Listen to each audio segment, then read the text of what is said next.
not extending it, the call, the backlashes, you understand, the names attached to this emergency rule, were it not for the fact that the president is a very hard person, well, by that I mean he didn't want to listen to public opinion. He should have called off the emergency rule a long time ago.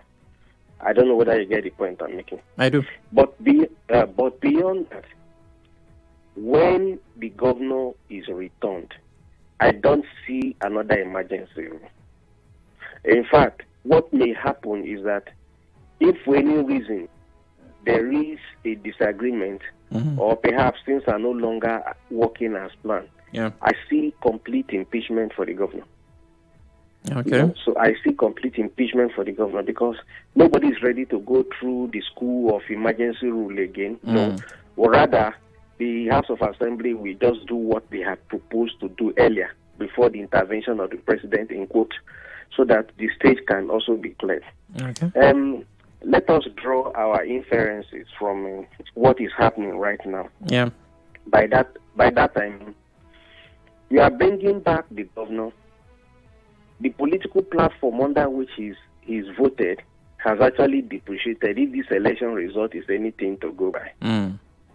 Okay.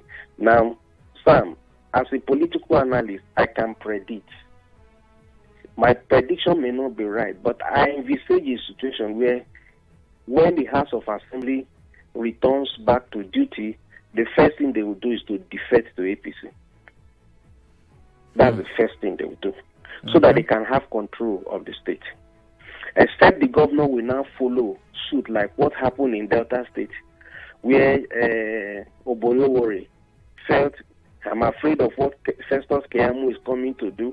I'm not too sure of what Omo Agege will likely do, so let me just join the bandwagon. So that's exactly what may happen in Rivers State. And if the governor joins by way of bandwagon, of course, he must have lost his identity as a PDP governor.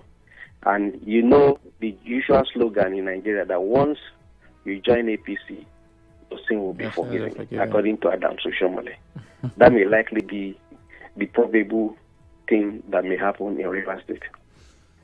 Some stakeholders, I think that's the best way to describe them, have said that this is a 2027 state capture strategy. And by that, they mean, of course, the president winning Rivers State.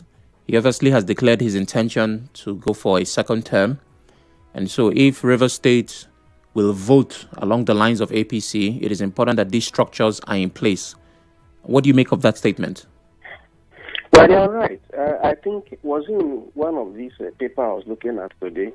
Dele Momodu said by this election, the president has actually locked down the south, the whole southern part of Nigeria. Now, Delta State has actually entered the line. River State is very close to it now. It's on the verge. Akwa Ibom is already baptized into APC. Do you understand? So when you talk of state capture, really, it's true. The attempt is just to capture the South South.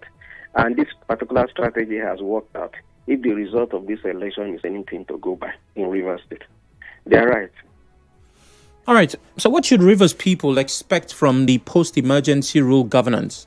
If the governor is reinstated after the emergency rule elapses on the 18th of this month, and he goes back to being governor, assembly members return, local government chairmen, most of them being APC members, how should we, the Rivers people, expect governance to be? Because he obviously is surrounded by allies of the FCT minister. It's not an allegation. They openly agree that they align with the FCT minister. So what should Rivers people expect? Sam, can I give you an insight into what Rivers people should expect? By all means, please. There are two ways to it.